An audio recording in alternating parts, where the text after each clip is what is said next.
Welcome to the Trees and Lines podcast, where we discuss fresh perspectives on utility vegetation management with your hosts, Phil and Tej. Don't forget to follow along on LinkedIn for the latest news. Now, let's dive into this week's episode.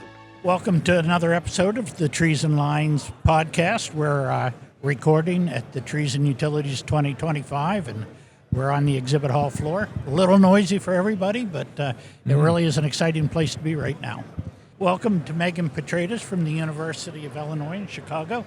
And the Right Away is Habitat Working Group. Did I get that right? Yep. Yeah, well, welcome, Megan. Appreciate your joining us. Yeah, thanks for having me. This is exciting. I've never been on a podcast. Oh, okay. Well, it's be a lot of fun. We're anxious to hear a little bit about the working group and some of the things you've been working on. So how about just a real quick background? Yeah. And tell us about yourself and about the working group. So I'm from the University of Illinois, Chicago, and I work on our Sustainable Landscapes team. And one of our flagship efforts is the Rights of Way as Habitat Working Group, which was started in 2015 and has since then kind of brought together a diverse group of utilities, consultants, regulatory agencies over the years to create different programs and efforts to really promote habitat along rights of ways. I specifically oversee our conservation agreements. So we have the Monarch Candidate Conservation Agreement with assurances. That was first finalized in April of 2020. And since then, we've gotten a lot of interest. Over 85 organizations have enrolled. 1.2 million acres of habitat. So it's been a really amazing conservation success story over the years. And about 2.5 years ago, we started doing something very similar for bumblebees. So I can only see the impact of this work growing over the years. So just to help, I guess, our audience understand, when you talk about these agreements, right, for like the monarch butterfly, essentially my understanding is that the agreement is people who are responsible for parts of land are buying into this concept, which allows them to participate in your mandates to protect the monarch, right? So is that essentially? Yeah. So it's the Monarch CCA is an agreement under Section 10 of the Endangered Species Act. And this one specifically is for energy and transportation lands. Okay. So there's other CCAs out there that have different parameters and different species that they cover. Yep. But this is an opportunity for these organizations to do voluntary conservation work on their land for the monarch butterfly, and then in return they get assurances, they get regulatory coverage for if and when the monarch is listed.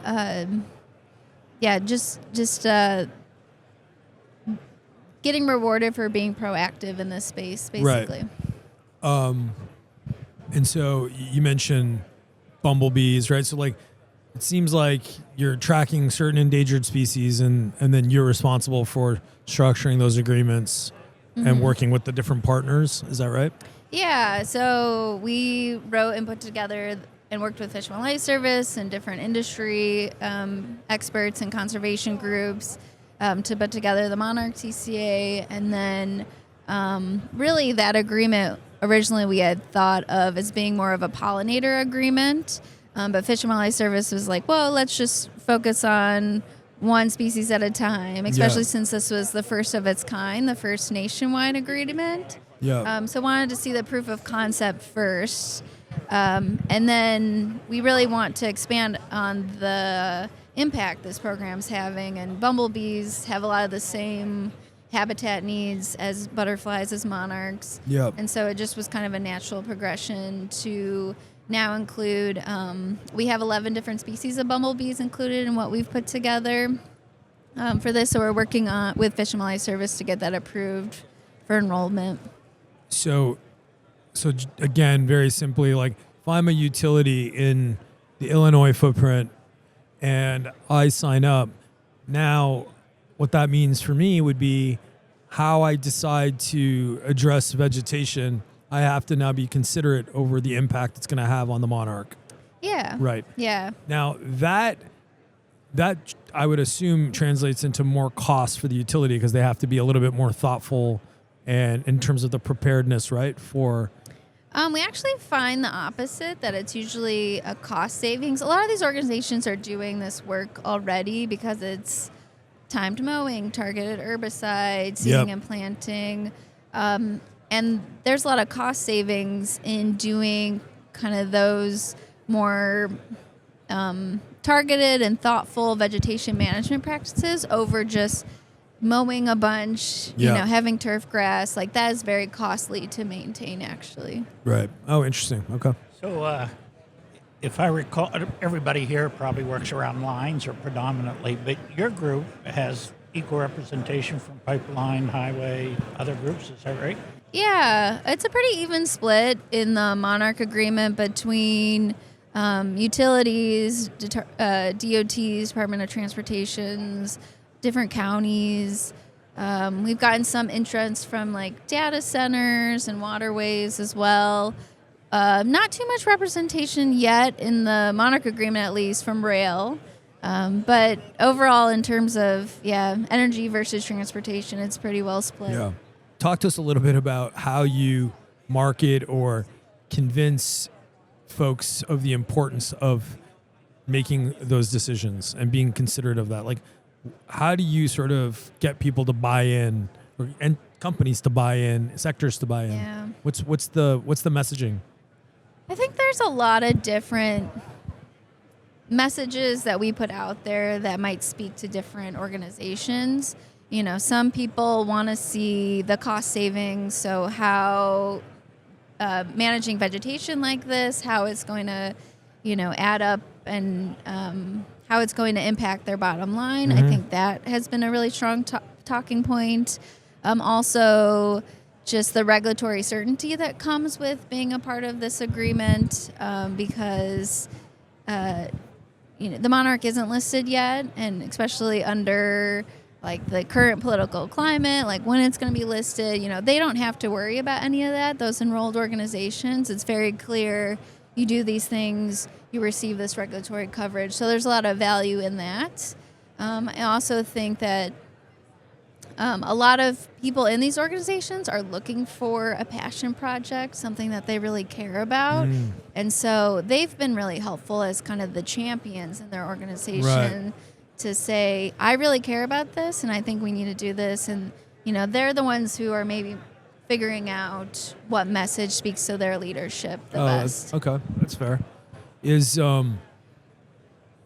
So your funding, right? Your organization's funding, is it all coming from the university?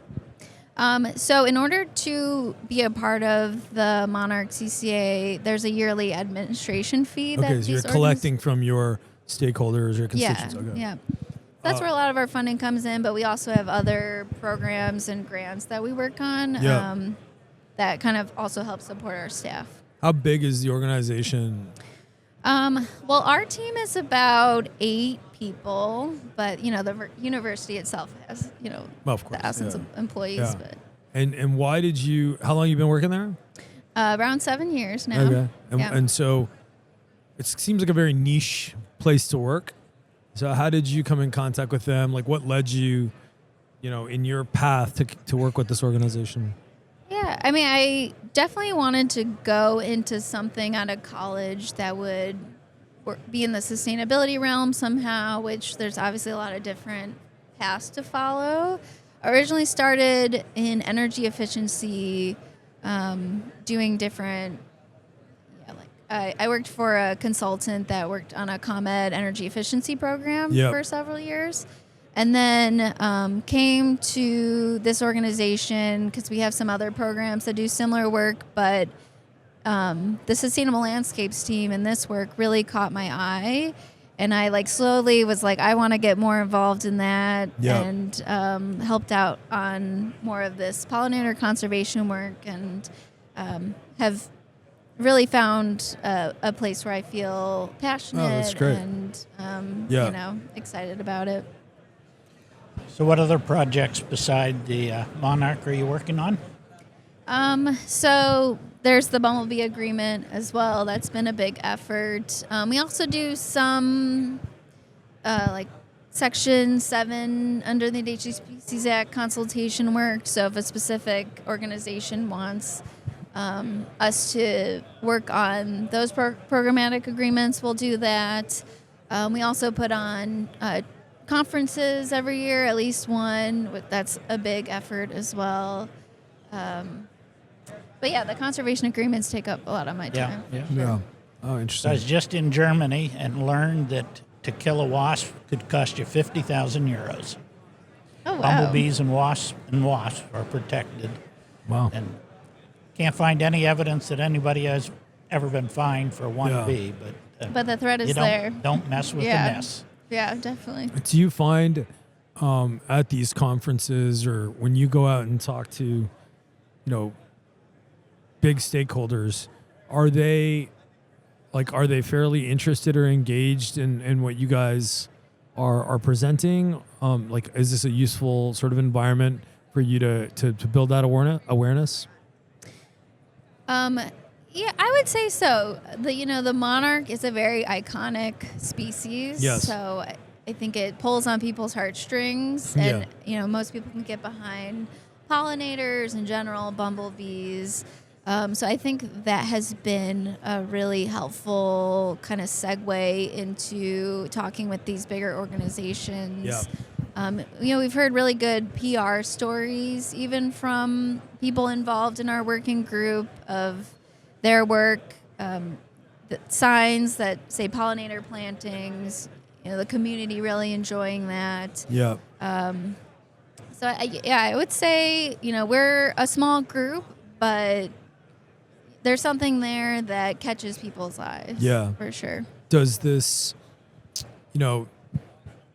politically, there's always shifts of priority, and have you guys felt any impact from the change in administration in terms of, federal mandates or the expectations for the utilities? Like, is it more of a priority, less of a priority, or have you been somewhat normalized? It doesn't really matter who's in office.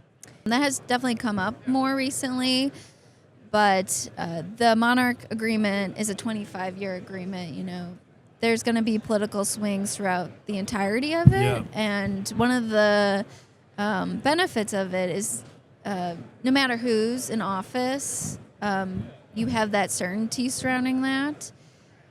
I think no matter what, biodiversity is going to be important, because without it, there's no planet and there's no people. And so it's just and you kind mentioned this is ingrained. a passion project for a lot of these. Yes. Yeah. So I'm sort of curious, do you think that the ones that work closest with you do they tend to be operations? Do they tend to be out of the environmental groups?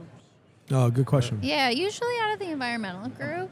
And I think they work very closely with also the vegetation management group. So it's kind of this nice partnership in a lot of these organizations. But they probably drive the interest.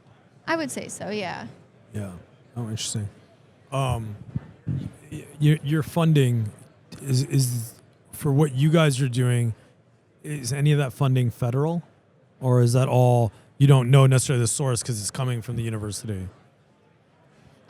So at least for the conservation agreements, that funding comes directly from the utility and Department of Transportation. Okay. But we do in our group have different federal grants that we've applied for and received over the years, and are waiting to hear back on a few. So at least for the grants that we have secured currently that are federal, that seems to be in place and fine. Yeah. And which federal agency do you apply to for those grants? We've had some through the USDA. Okay. And then also Fish and Wildlife Service. And there were a couple through the EPA that we were looking at and had put together something that weren't available anymore. Yeah.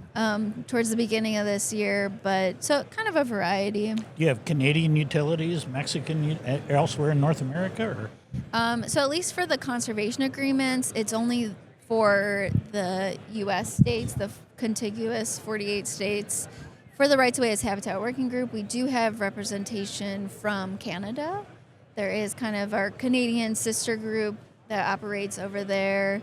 Less representation from Mexico, but we did just organize the North America Monarch Summit, which really focused on Mexico, U.S., Canada, and did bring representations from both those countries to this conference. Yeah. If like, let's say the portions of funding that are sourced from federal agencies, let's say 50% of that was cut, right? How do you think you guys would reprioritize your mandates? The conservation agreements is our major funding That's source. your core. So I think we could ride the wave. Right. You're saying most of your dollars are coming from Yeah. your partners. They are, yeah. And Okay. so I think we would just have less of these side projects Got it. that come from that federal funding, such gotcha. as the USDA project, which focuses on remote sensing. Yep. That Fish and Wildlife Service funding was just to help create the Bumblebee agreement, and that's Yep. almost done. So I think we would just probably have less of these side projects Yep. and look for more private funding Yep. to do those things. Got it. Well, I really appreciate you taking the time. It's Yeah. bringing some awareness to an organization that's doing impactful things. And yeah, it was really nice talking to you. Thank you very much. I appreciate it. Thanks for joining us today. Follow us on LinkedIn for updates and to tune in again to the Trees and Lines podcast.